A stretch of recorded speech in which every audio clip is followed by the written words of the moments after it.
Michelle Obama has openly admitted that she and Barack sleep in separate bedrooms. Here's how it works. She sleeps downstairs, and he likes men. Chinning. The weather. Let's do a monologue. Rumors continue to escalate for the Obamas. Hopefully they can settle it like men.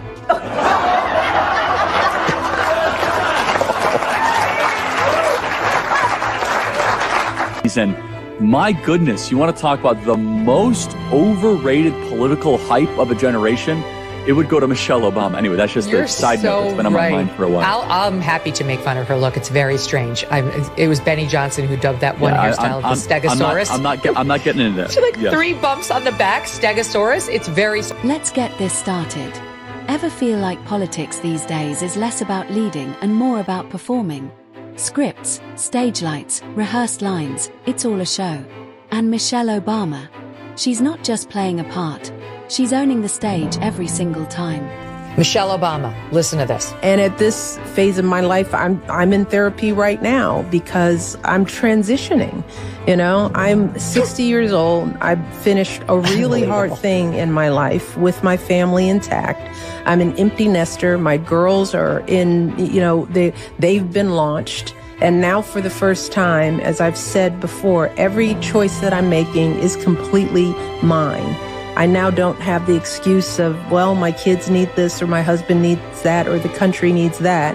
So how do I think about this next phase? Once again, speaking a reference to her time as First Lady negatively, and I'm transitioning. I mean, an interesting choice of words, given how the internet... Lately, Greg Gutfeld and Megyn Kelly have been digging into Michelle Obama's public image, and what they're exposing isn't just surprising, it flips the whole narrative on its head. Republican women are too dumb to make up their own minds about President Trump. They did it because they're men. Told them to after that ridiculous, remember that ad the Democrats ran with Julia Roberts voiceover? Where the women I remember. It's our little secret. Yep, yeah, this is what they think of. This is what they think of Republican women. Turns out, Michelle's been running a clever little game, acting like she's above the political chaos, while quietly jumping right back in with polished speeches and spotlight-grabbing media moves. So, Kat, they know that they're having a hard time with men. Right. Doesn't seem like this is the right strategy. No. She basically says that they're hurting women by voting for Trump. But I think they don't understand that where it comes from in the first place is that people are sick of being told how bad they are and talked down to. And the contradictions are impossible to ignore. And Greg and Megyn, they're not letting any of it slide. To them, Michelle's a political heavyweight disguised as a feel-good guru, preaching inspiration while dominating the political stage like a seasoned pro. Is it, Michelle? It's not. I've been married for 17 and a half years, and not one was bad. I think she and he married the wrong people. I think you're 100% right. This is only her third episode. I can't think of anybody I would go to for advice less than Michelle Obama. She really doesn't know what she's talking about. First of all, she loves to tell us she hated Barack for a good decade. Yes. Okay, please teach me how to have a successful relationship with someone that you clearly respect and admire. Every time she's on the air, it's like, I'm dragging this ball of dead weight behind me. His name, Barack. Funny how that works, right? But here's the real bombshell. Greg Gutfeld and Megyn Kelly say Michelle Obama's entire public image is a carefully constructed act. The real question, is her charm just a cover? Is her influence actually a slick balancing act between celebrity stardom and raw political power? Because once you zoom in, the contradictions aren't just visible, they're everywhere. And Greg and Megyn, they're not just noticing them, they're ripping the mask right off. And honestly, it's too good to ignore. Quick pause. If you're into content that cuts through the media fluff and keeps it bold, raw, and unfiltered, smash that subscribe button right now. I'll wait. Done. Welcome to the crew. Let's get to it. Oh, so she's constantly like hitting that wound of like, are we divorcing? Don't be gossiping about us. You know, I'm just trying to be an independent woman over here. I hate my husband, but I love my husband. But you know, when she's not doing that, so her brother is her podcast co-host. She's constantly berating him. Like every episode, you didn't tell me you were having marital problems. Like he has to explain to her a million freaking times, hey, I was trying to work out my marriage. And if it did work out and I told you what the problems were, you would hold a grudge against my wife for the rest of your days. Which is real. We all know We it. all know. Nobody holds a grudge like Michelle Obama. It's amazing. Every word she says about Barack Obama. Greg and Megyn don't waste time. They dive straight in. Michelle's playing the media like a seasoned pro. Her presence. Nothing casual about it. It's all strategy. Every appearance, every carefully worded interview. It's scripted, staged, and polished to perfection. So the real question is, what's the endgame? Why so calculated? One prime example they call out. Her Light We Carry book tour. On the surface, it looked like a feel-good promo run. But according to Gutfeld and Kelly, it was anything but casual. They say it was a full-blown positioning campaign. Part inspiration, part image control, and 100% political finesse. Packed venues, viral sound bites, glowing media coverage at every stop. This wasn't just a tour, it was a narrative reboot. And the press? They played along, no questions asked. No, I mean, because when you're thinking of victims of this awful world, you think of Michelle Obama and how terrible we've all been to her. This woman is a one-woman destitution derby. Every time we check in on her at her podcast, she is feeling sorry for herself. She is criticizing Barack Obama or this country. She never has a positive word to say about. Greg and Megyn zero in on a key point. Michelle's messaging isn't always what it appears to be. Her words, they argue, are layered, carefully crafted to project unity while subtly advancing a political agenda.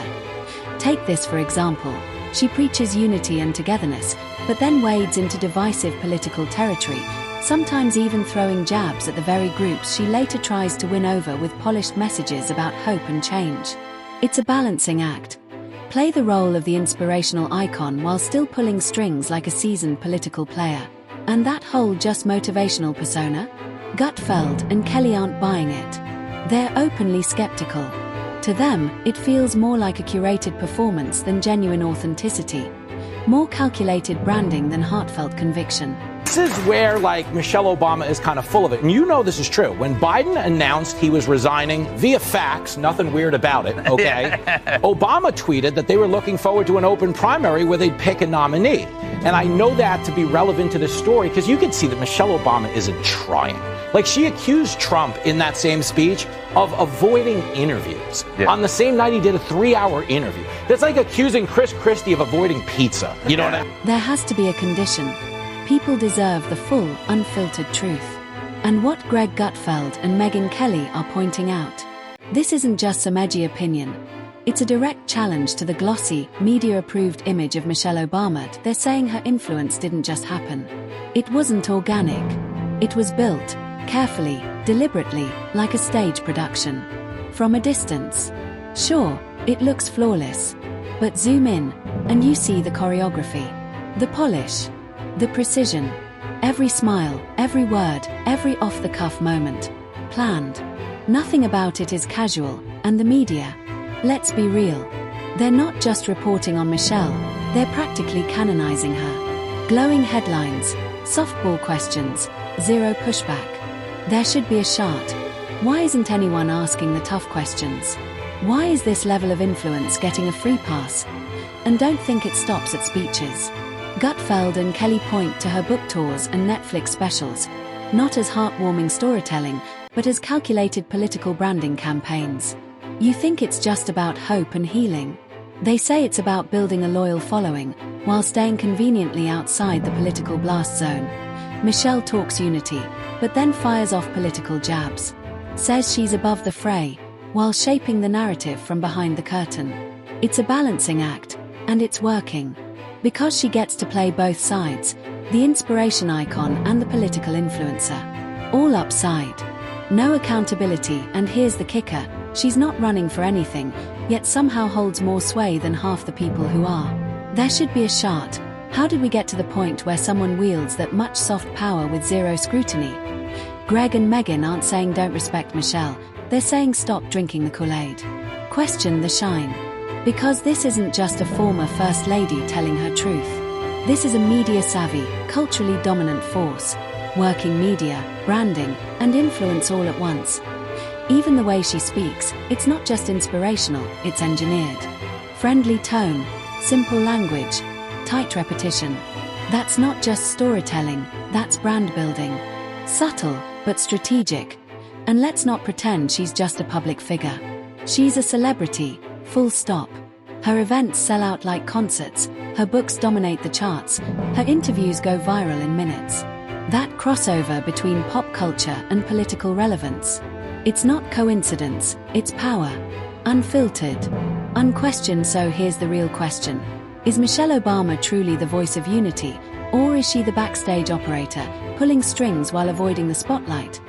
There has to be a shot. Don't take the image at face value. Dig deeper. Ask why. Because when influence this big goes unchecked, that's not leadership. That's manipulation. And Gutfeld and Kelly, they're just asking the questions too many are too scared to say out loud. And honestly, maybe it's about time someone did.